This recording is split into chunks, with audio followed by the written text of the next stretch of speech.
En el periodismo solemos decir que una noticia es más noticia cuando ocurre lo contrario a lo cual uno está acostumbrado. Es decir, cuando un hombre muerde a un perro, no un perro muerde a un hombre. Algo así pasó esta semana en la Asamblea Anual del Fondo Monetario y del Banco Mundial, en la cual un grupo de países pobres ha ofrecido dinero para ayudar a Europa a superar su crisis. Estos países son los BRICS, un acrónimo que significa Brasil, Rusia, India, China y África del Sur. Son economías emergentes con una fuerte presencia en el comercio mundial, con un gran intercambio con los propios países desarrollados y que además han respondido por la mitad del crecimiento de la economía global en los últimos años. Este grupo BRICS hizo la propuesta formal de dar dinero a través del Fondo Monetario Internacional o de otras instituciones financieras globales para que Europa pueda superar su crisis. Detrás de esto hay una explicación bien concreta.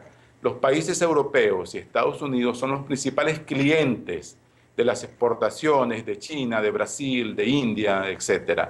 Es decir, lo que pase en ese lado del mundo tendrá un impacto directo también en los países en desarrollo. Por eso hoy en día el escenario económico mundial ha sido modificado por la realidad. Muchos países no son lo que solían ser, hay otras economías emergentes y la relación internacional de poder también ha cambiado. Algo de eso es evidente en la composición de organismos como el Fondo Monetario Internacional, en el cual hay fuerte presencia de los países en desarrollo. Por ejemplo, en el Banco Mundial el vicepresidente es un chino. En fin, el mundo está cambiando y en los próximos meses se sabrá si es para mejor o para peor. Ahora continuamos con más del mundo, economía y negocios desde los estudios de Globovisión con Jesús Rivero Bertorelli. Adelante, Jesús.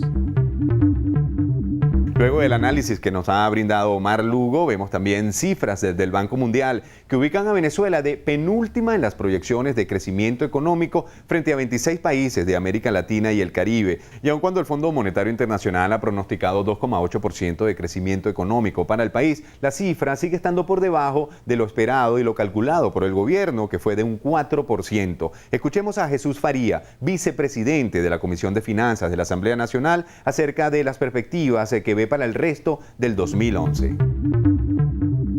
Esta corrección que se hace en cuanto a las estimaciones de crecimiento de la economía nacional revelan varias cosas. En primer lugar, la economía ya superó la fase de recesión que la afectó por 2 años. Hay que recordar que en el año 2009 hubo una contracción con motivo de la gravísima crisis financiera mundial, global, y en el año 2010 nos vimos afectados por la crisis eléctrica. Esa fase de contracción económica ya queda atrás. Eso está reconocido incluso por el Fondo Monetario Internacional. Hay una corrección importante, significativa. La estimación de ellos pasa de 1.8 a 2.8. Ese es el primer elemento. Segundo elemento tiene que ver con un contraste de lo que ocurre en Venezuela y lo que ocurre en las principales economías del planeta. Ellos también, el Fondo Monetario corrigió las estimaciones de crecimiento para los Estados Unidos y Europa. Y en ese sentido la corrección fue hacia atrás, reducir las tasas de crecimiento, a nosotros se nos aumentó. Hay un contraste también importante. Ahora bien, yo pienso que esas estimaciones no son precisas y van a ser superadas por la realidad. Hay una lectura de la economía en el primer semestre que arroja un 3.6% de crecimiento en el primer semestre, que está por encima del 2.8%. Y esto ocurre aún cuando el sector construcción todavía aparece en retroceso. Esto no va a continuar así en el segundo semestre.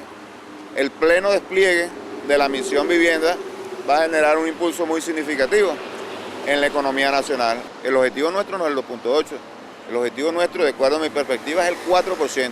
Hay condiciones muy claras para crecer por encima del 2.8%, pero tendríamos que hacer un gran esfuerzo para llegar a 4% porque el impacto que recibimos nosotros de la crisis global siempre es por la vía del petróleo. Y entonces no sabemos cuál va a ser la reacción de los precios del petróleo en los mercados internacionales a raíz de una contracción importante de la economía mundial.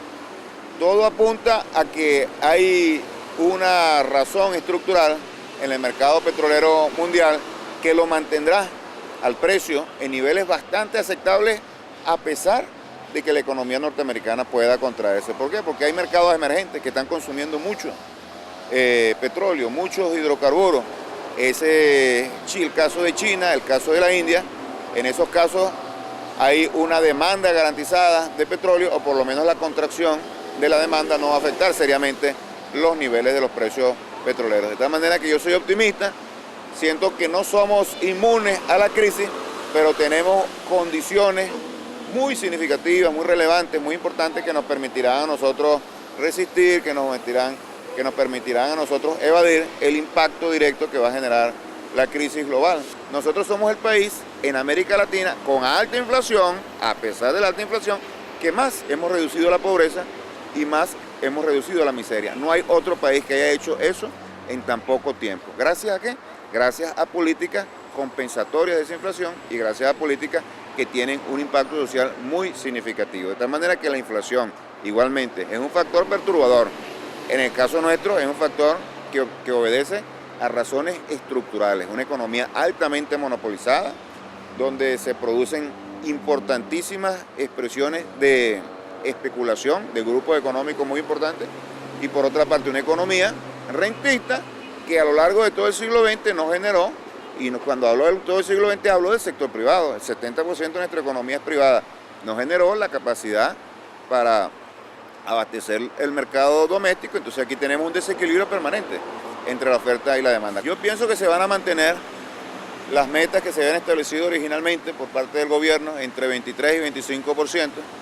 Te repito, no son niveles inflacionarios que nos puedan llenar de satisfacción, pero tampoco son niveles inflacionarios que sean desbordados y sobre todo que han generado un clima social insostenible y lleno de penurias y calamidades para la población. El objetivo es, en los años subsiguientes, ir bajando la inflación y en el mediano plazo llevarlo a un dígito, a un nivel cercano a 10. Momento de una pausa. En breve estaremos de vuelta con El Mundo, Economía y Negocios.